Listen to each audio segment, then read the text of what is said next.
মেয়েদের সব থেকে বড় শান্তির জায়গা কি বলো তো, সেটা হলো সাজাগোজা। দেখবে যে কোনো অনুষ্ঠানে ইনভাইট আসলেই কি শাড়ি পরবো, কেমন সাজবো, সেটাই চিন্তা। ছেলেরা কিন্তু তৎক্ষণাৎ রেডি হয় আর চলে যায়। যে কোনো কাজেই ঘরে পুজো করলেও একটু সেজেগুজে করলে কিন্তু মনে বেশ আনন্দ। আমি গৌরী আরও একটা নতুন ব্লগে তোমাদের সবাইকে স্বাগত জানাচ্ছি। বৃহস্পতিবার ছিল হনুমান জয়ন্তী, সাথে বৃহস্পতিবার, তো পুজোটা তো অনেকটাই ঝামেলার। পুজো দেওয়ার আগে একটু সুন্দর করে শাড়ি পরে পুজো দিতে আমার বেশ ভালোই লাগে, কিন্তু প্রতিদিন তো সম্ভব হয় না, জানোই সংসারের নানা ঝামেলায় সেটা আর সম্ভব হয় না। এই দেখো আমি এই জায়গাটা রেডি করেছি, যেখানে আমি রামজি আর হনুমানজির ফটো বসিয়ে আমি একটু পুজো করব। তার জন্য যা যা প্রয়োজন সব কিছু রেডি করে নিচ্ছি। আর আমি যেহেতু আগের বৃহস্পতিবার বাড়ি ছিলাম না, তাই মায়ের ঘট পাল্টানো হয়নি, তাই ভাবলাম আজকে মা পঞ্চামৃত দিয়ে একটু স্নান করিয়ে দেব এবং শাড়ি টাড়ি পাল্টে দেবো। আর এই দেখো বাজার থেকে মালা নিয়ে এসেছে, সে সুতো দিয়ে না বানিয়েছে পাটের দড়ি দিয়ে। সেগুলো আমার একদম ভালো লাগে না, আমি এর জন্য নিজে আবার মালা গেঁথে নিই। আর এদিক দিয়ে বৃহস্পতিবারে যেহেতু ঘট বসাবো, ঘরটা রেডি করে নিচ্ছি। হনুমানজির পুজো করব, কিন্তু আমি কিন্তু নিজেই করেছি, যতটুকু পারি ততটুকুই করেছি, আমি সেভাবে কোনো কিছু দিয়ে করিনি। আর এদিক দিয়ে ঘটে কি কি দিই সে তো জানোই। এই যে হর্তুকি, একটা কাঁচা টাকা আর একটা কড়ি, আর দিয়েছি দুব্ব আর লাল চন্দন আর অখণ্ড আতপ চাল। আর ঘরটা যেহেতু আসনের ওপরে বসাতে হয়, তাই আমি এরকম একটা তামার টাটের ওপর বসাই। আর এটা কি বলতো, এটা হলো মেটে সিঁদুর।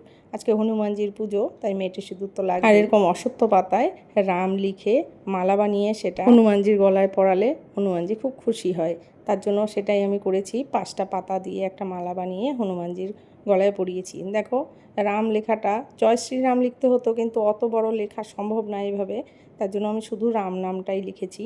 এটা লিখতেই আমার অনেকটাই সময় লেগে গেছে, আর পুজোটা করতে আমার 3 ঘন্টার উপরে সময় লেগেছে সব কিছু মিলে। দেখো কি সুন্দর লাগছে অশ্বত্থ পাতায় রাম নামটা। আমি এইভাবেই সবগুলো লিখে আস্তে আস্তে রেডি করে নিয়েছি। আর এদিক দিয়ে পুজোর প্রায় সমস্ত জোগাড়ই প্রায় করে নিয়েছি। আসলে সংসারে যদি ঝামেলা না থাকে তবে কিন্তু পুজোর কাজ করতে বেশ ভালো লাগে, কিন্তু সংসারে ঝামেলার জন্য পুজোর কাজে বেশি মন দিতেই পারি না।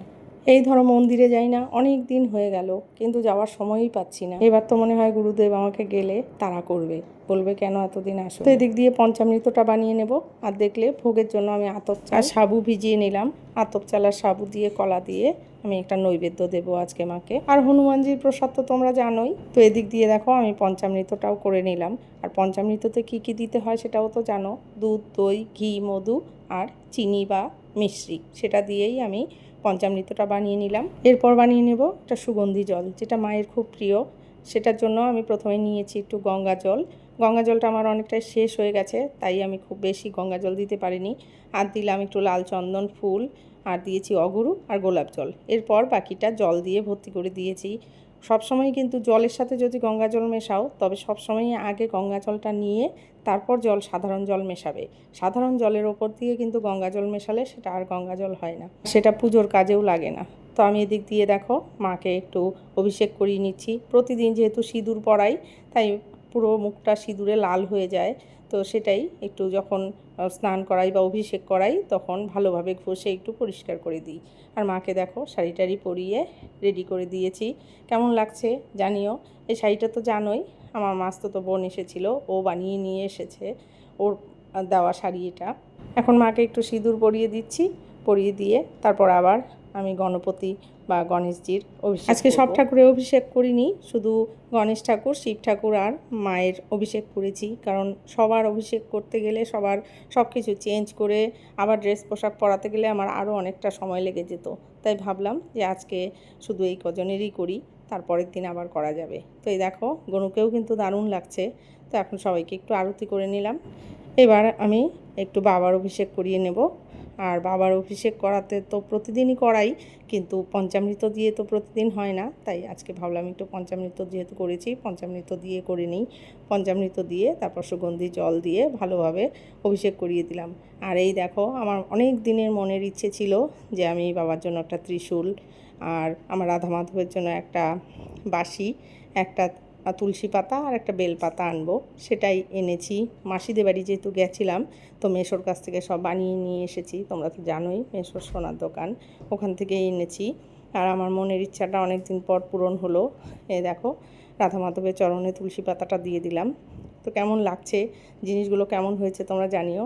আর মা লক্ষ্মীর যে মুকুটটা সেটা তো আমি আগেই কিনেছি ধনতেরাসের সময়, তোমরা দেখেছো। আমি আগে আসনের পুজোটা কমপ্লিট করে তারপর রামজি আর হনুমানজির পুজো করব। হনুমানজির পুজোতে শুধু একটা ঘিয়ের প্রদীপ দিয়েছি, চামেলির তেল ছিল না তার জন্য দিতে পারিনি।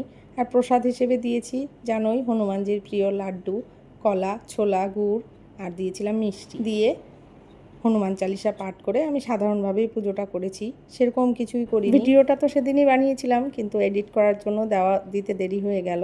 তো এই দেখো আজকে ঠাকুরের দর্শন তোমরা করে নাও, কেমন লাগছে জানিও।